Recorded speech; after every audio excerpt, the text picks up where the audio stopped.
Bismillahirrahmanirrahim. Assalamualaikum warahmatullahi wabarakatuh. Teman-teman mahasiswa semuanya, bertemu lagi di perkuliahan Fisika Modern untuk pertemuan ke-8. Setelah kemarin kalian mengerjakan UTS yang dikumpulkan melalui ikhlas ya, ada beberapa hal yang perlu saya garis bawahi dari proses pengumpulan UTS yang kemarin. Yang pertama, ketika mengerjakan di ikhlas, pastikan kondisi jaringan internet itu lancar, gitu ya. Kenapa?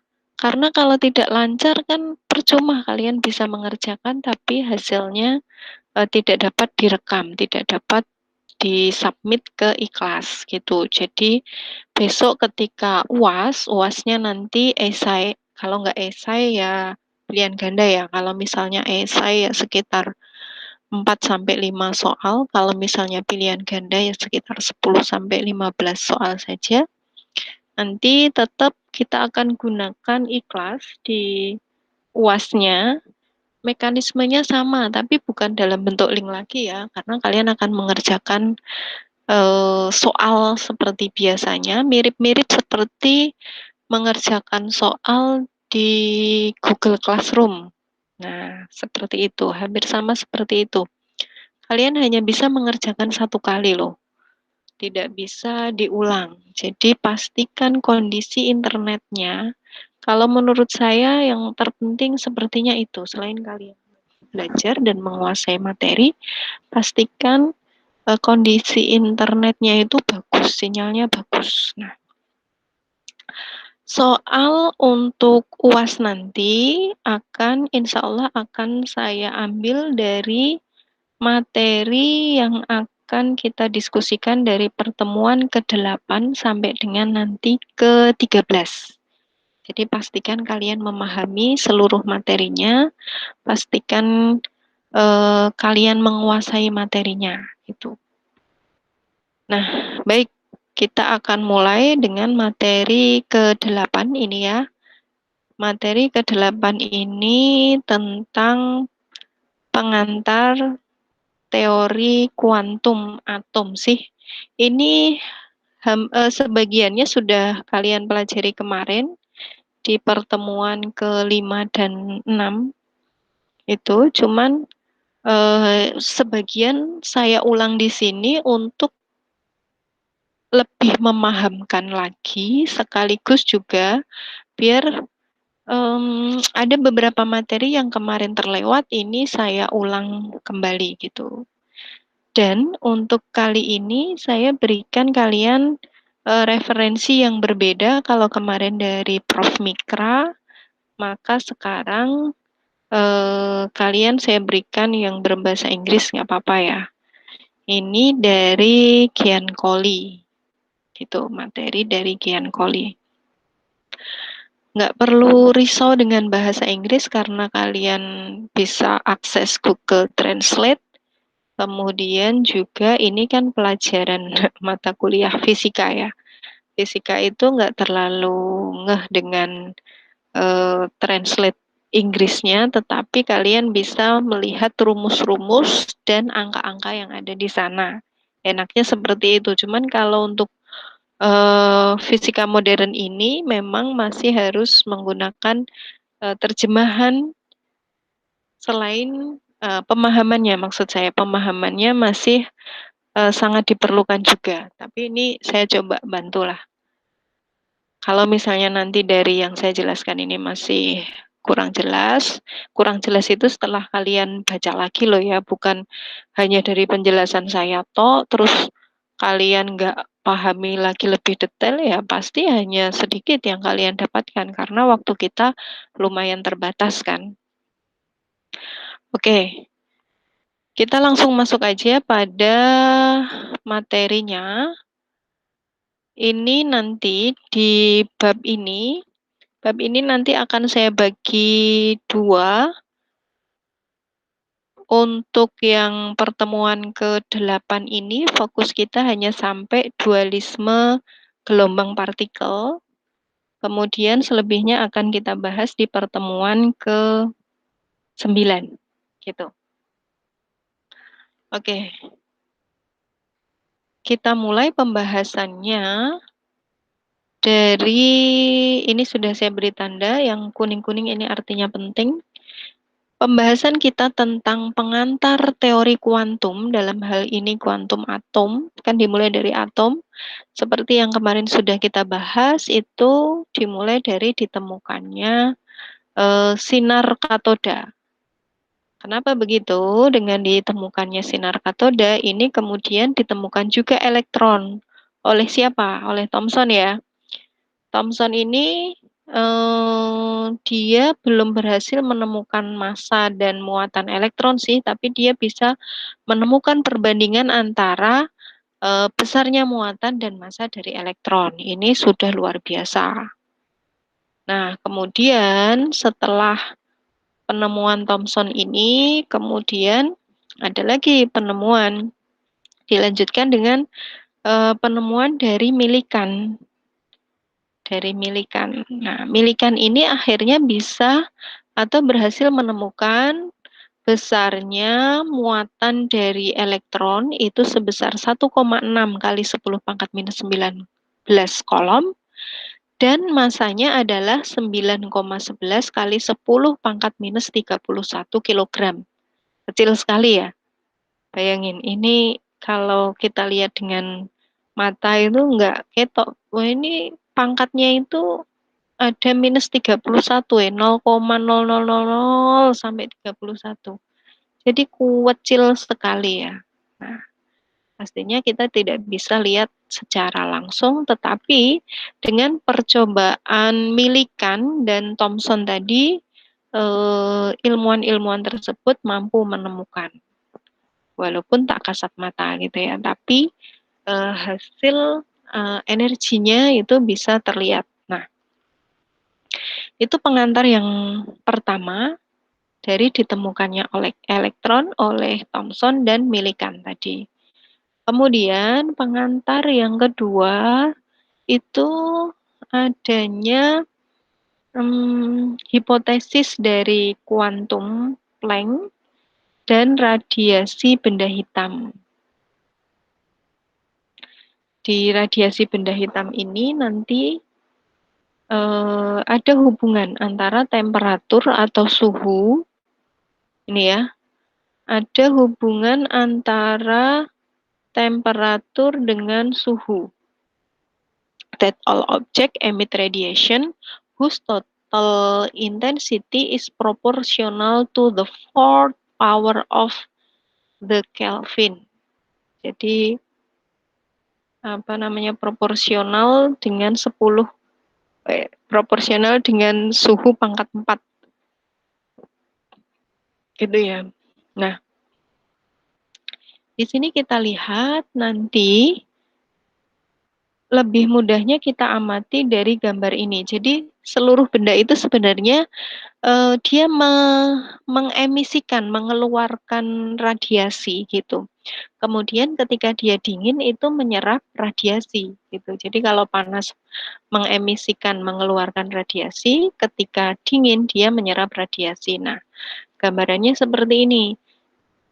Ketika suhunya semakin tinggi, maka panjang gelombangnya ini semakin turun.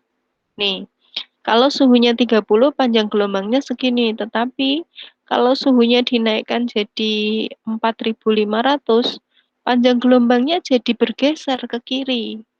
Kalau dinaikkan jadi 6.000 Kelvin, semakin lagi bergeser ke kiri.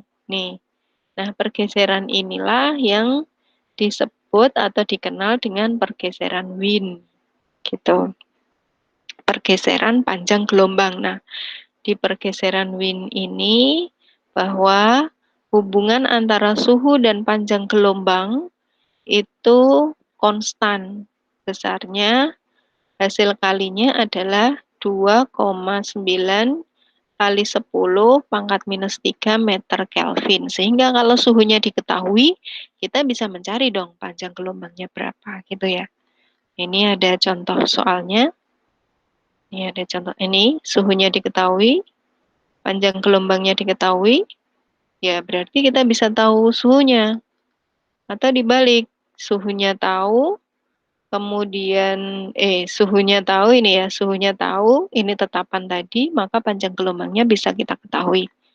Kalian pahami lagi lebih detail nanti. Nah, kemudian dari radiasi benda hitam tadi, kemudian eh, Planck itu berasumsi, dia punya teori. Teori yang disampaikannya itu masih diterima sampai sekarang ya. Ini bahwa energi dari atom yang bergetar di dalam molekul itu eh, tidak hanya pada satu nilai saja, tetapi dia bisa berada pada merupakan hasil kali dari nilai minimum yang berhubungan dengan frekuensi getarannya tadi itu, frekuensi osilasinya. Maka dari hipotesis Planck ini disebutkan bahwa besarnya energi yang dimiliki oleh atom yang bergetar dalam molekul tadi itu besarnya adalah H kalikan F, di mana H ini adalah tetapan Planck besarnya 6,626 kali 10 pangkat minus 3 Joule second, sementara F adalah frekuensi ya, karena dia merupakan hasil kali multiple of HF di sini ya, ini maka N-nya ini merupakan number kuantum, jadi bilangan kuantum. Bilangan kuantum atau lebih gampangnya kita sebut dengan nomor kulit gitu. Jadi besarnya energi itu bergantung dengan nomor kulitnya. Gitu. Semakin besar kulitnya, nomor kulitnya, maka jari-jarinya akan semakin besar ya. Gitu. Kemudian maka energinya pun juga nanti semakin besar apa enggak? Tergantung besarnya energinya itu berapa. Oh, di sini tidak dicantumkan ya. Besarnya HF untuk N sama dengan 1. Kalau hanya itu 6,626 kali 10 pangkat minus 34 Joule second, maka nanti E-nya berapa? Energi minimumnya berapa? Oh, di sini tidak ada. Tapi yang kemarin sudah saya jelaskan ya, besarnya energi minimum berapa di materi yang ke-6 kayaknya. 5 apa ke-6 ya? Saya agak lupa. Ke-6 kayaknya ya. Oke, kita lanjutkan. Nah, ini dia bisa HF. HF itu artinya N-nya 1 ya, kemudian 2 HF, 3 HF, dan seterusnya. Semakin bertambah bilangan kuantumnya. Itu. Jadi energinya ya antara itu. Nah, kemudian yang ketiga, tadi itu pertama penemuan elektron, kemudian yang kedua itu apa namanya radiasi benda hitam dan hipotesis Planck, kemudian yang ketiga yang mempengaruhi apa namanya kuantum atom, teori kuantum atom ini adalah foton teori dari cahaya dan efek fotolistrik. Jadi cahaya itu ternyata kalau dulu kan dia hanya disebut sebagai gelombang ya. Tetapi di sini ternyata cahaya itu dia juga merupakan partikel. Partikel dari cahaya itu namanya foton. Jadi cahaya itu bisa punya partikel foton. Buktinya tadi ya yang pertama tadi efek apa namanya? Ini efek fotolistrik. Nah, ini kemudian nanti karena cahaya ini dia punya apa namanya? Foton, punya partikel, maka nanti cahaya ini ketika ditembakkan,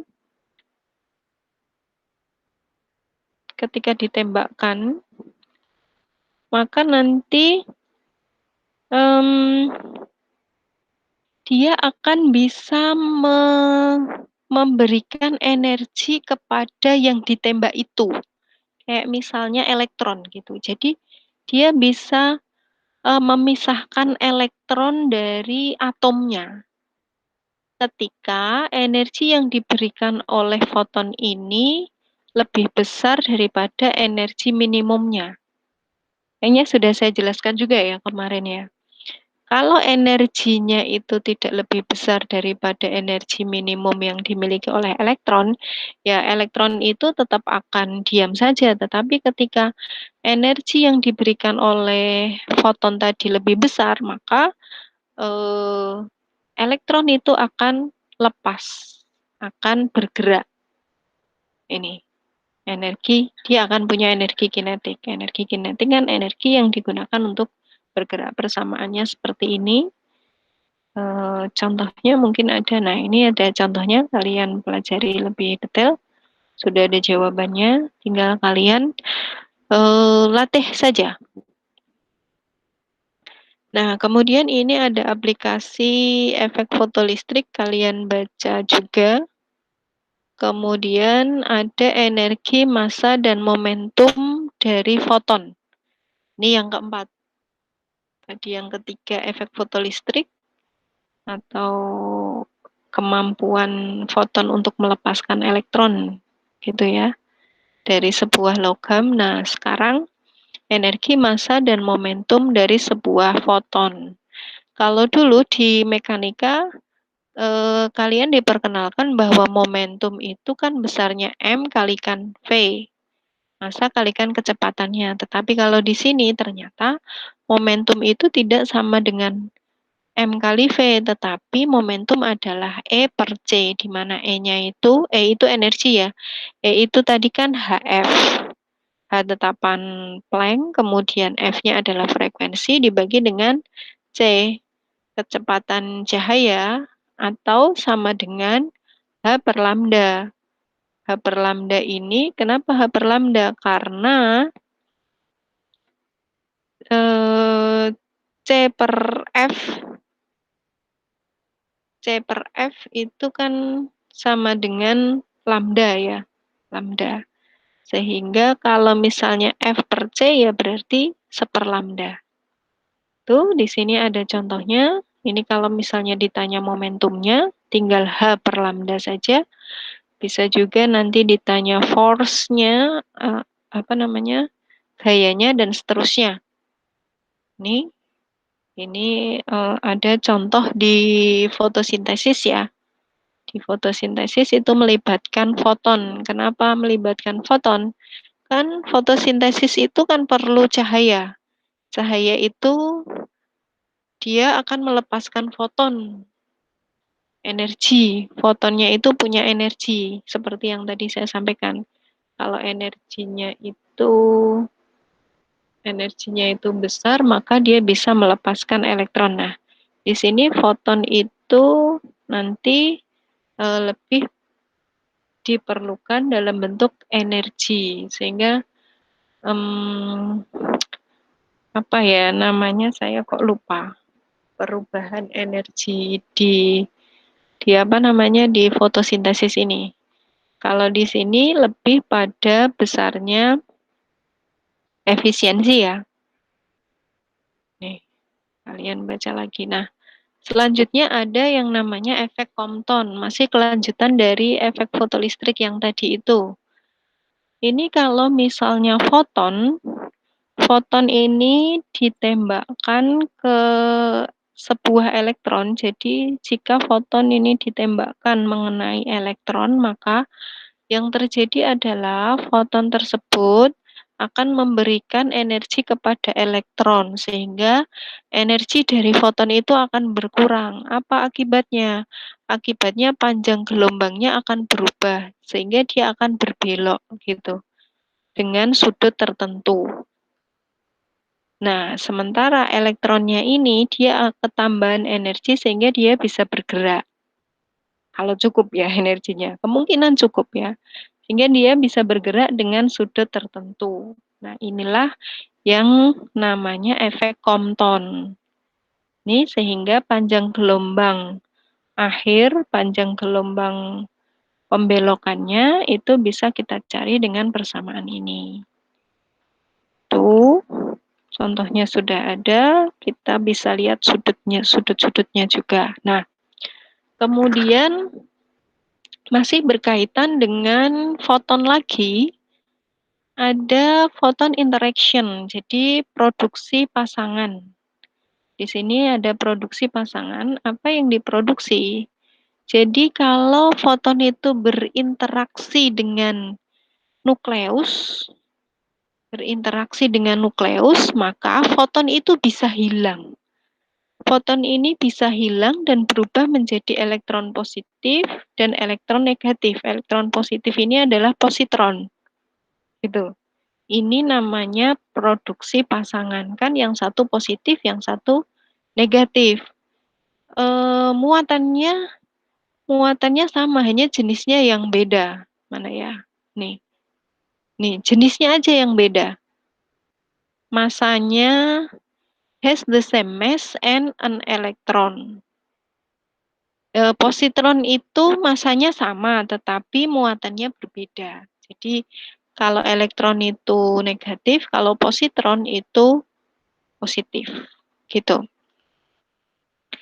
Ini merupakan cikal bakal dari pembentukan materi. Jadi, kan ada ya, materi tidak dapat diciptakan ataupun dimusnahkan gitu ya. Dia hanya bisa diubah dari bentuk satu ke bentuk yang lain. Ini diubah dari bentuk satu ke bentuk yang lain. Itu penjelasannya seperti ini. Nih, sehingga fotonnya itu seolah-olah hilang karena dia sudah berubah menjadi produksi pasangan elektron dan positron tadi itu. Nah, contoh-contoh soalnya ada di sini. Nah, yang terakhir ini ada wave particle duality atau dualisme gelombang partikel. Jadi kalau dulu seperti yang tadi saya sampaikan, dulu itu cahaya hanya hanya dianggap sebagai gelombang, tetapi dengan teori kuantum ini ternyata cahaya itu juga punya foton. Foton itu kan berarti partikel, benda gitu. Jadi selain cahaya itu sebagai gelombang elektromagnetik, ternyata dia juga merupakan partikel. Maka cahaya di sini merupakan dualisme gelombang partikel.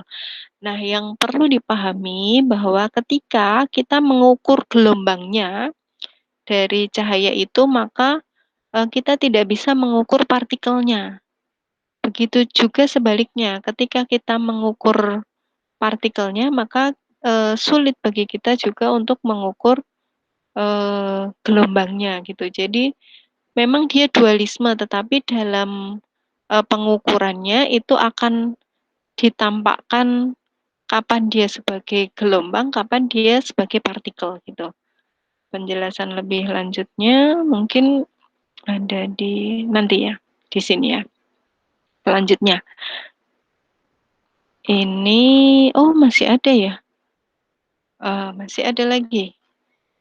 Ini yang ke-8. Ke-8 ini kan harusnya yang akan datang ya. Saya hanya sampai ke dualisme gelombang partikel ya. Oh, tidak. Ternyata sampai ke banyak sekali ya.